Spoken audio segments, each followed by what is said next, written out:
Një grua izraelite kreu lindje të parakoshme duke sjellë në jetë trinjake në spitalin Rambam në Haifa në Izrael, i cili aktualisht po operon nën tokë për shkak të konfliktit ushtarak me Iranin.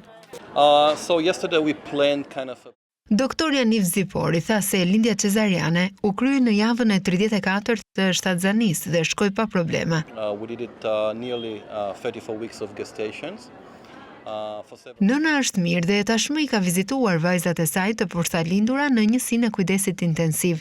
Tha ai duke shtuar se këta janë fëmijët e saj të parë. Planifikuam lindje cezariane të parakoshme për zonjën në javën e 34 të shtatzanisë për disa arsye.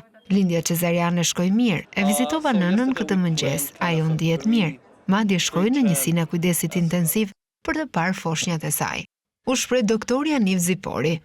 Lindjet e trinjakëve janë të rralla, u shpreh doktor Zipori duke theksuar kompleksitetin e shtuar të menaxhimit të një rasti të tillë në kohë lufte.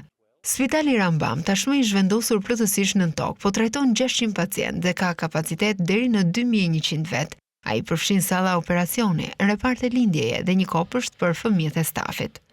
Raketat iraniane shënjestruan Haifën, qytetin e tretë më të madh të Izraelit, me breshëri raketash gjatë 5 ditëve të konfliktit midis Izraelit dhe Iranit. Izraeli ka shpallur gjendje të jashtëzakonshme në të gjithë vendin për shkak të sulmeve hakmarrëse me raketa nga Irani, pasi Izraeli filloi sulmin e tij ajror ndaj Iranit të premten më 13 qershor.